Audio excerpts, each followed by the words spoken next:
How to lose weight without dieting and never return to your old weight? We've all heard the basic principle of weight loss and gain. When we consume more calories in food than our body uses, the excess energy is stored as body fat. If a person consumes more energy, calories, over a long period of time than he expends, he will eventually gain weight. Below we will look at some of the main mistakes that people who want to lose weight make. Mistake number 1. Exhausting hunger strikes and low-calorie diets, the wrong way out of which ends in gluttony and leads to disappointment. Before using a method such as fasting, you need to prepare mentally and cleanse the body, as well as make the correct entrance and exit, otherwise you can harm the body. As for diets, for best results your nutrition should become a way of life, then you can always keep yourself in shape and you won't have to waste your nerves and a lot of money trying to burn fat in grueling marathons. Mistake number 2, using fat burners and tea for weight loss. People try to make their lives easier and believe in magic pills that don't actually exist. But companies that produce weight loss products earn millions. Mistake number 3, complete refusal of your favorite and tasty foods, flour, sweet, fried. If you want to lose weight without dieting, your diet should include foods that you really love, but in controlled quantities. Otherwise, you risk breaking down at the very moment when you saw the first results in losing weight. A complete restriction on sweets or other favorite foods will only provoke you to eat the forbidden fruit. Our nature is designed in such a way that when something is forbidden to us, we want it even more. In practice, it has long been proven that if a person generally eats fewer calories than his body uses, the inclusion of unhealthy food in the diet does not interfere with the process of losing weight. On the contrary, a person is in a great mood because he is losing weight, but is not on a traditional diet. In the understanding of most people, diet is associated with temporary restriction or refusal of favorite food. This approach is doomed to failure. Temporary changes lead to temporary results. As soon as a person returns to old eating habits, his old body returns along with it. Let's focus on what needs to be done to achieve and maintain results. You need to lose weight slowly.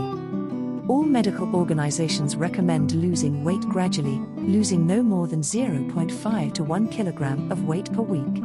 Exceptions may be cases of obesity, when a person under the supervision of a doctor loses more than 1 kilogram per week. In general, the less extra pounds a person has, the less weight they should lose per week.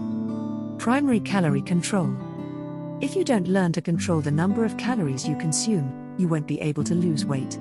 At first, you will need to count calories. There are 2 main methods for this. 1. Weighing food. 2. Using spoons and cups as tools to measure product volume. This is done in order to understand approximately how much food you need to eat.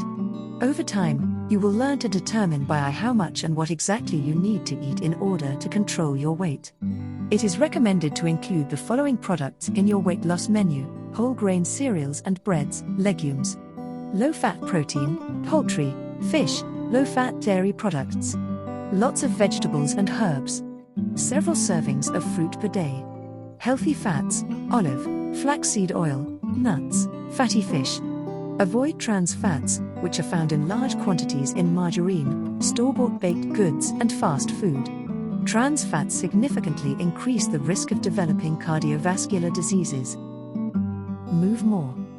Physical activity and movement in general are not a prerequisite for losing weight, because weight management is almost 100% dependent on diet. However, physically active people expend more energy and also have better health.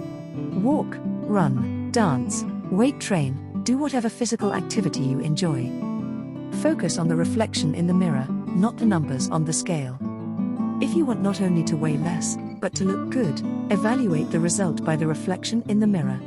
Another good way to track progress is to take measurements of your waist and hips. If your volume decreases significantly, but the numbers on the scale go down very slowly, this suggests that you are mainly losing fat mass, not muscle. This is exactly the result we need to strive for. It is known that when under stress, many people tend to consume unhealthy foods. This is due to increased levels of the stress hormone cortisol. They stimulate appetite and enhance the absorption of fat and sugar, carbohydrates. Therefore, avoid stress. Thank you for watching. Write your weight loss experience in the comments. Subscribe to the channel and leave comments, this will help the channel grow.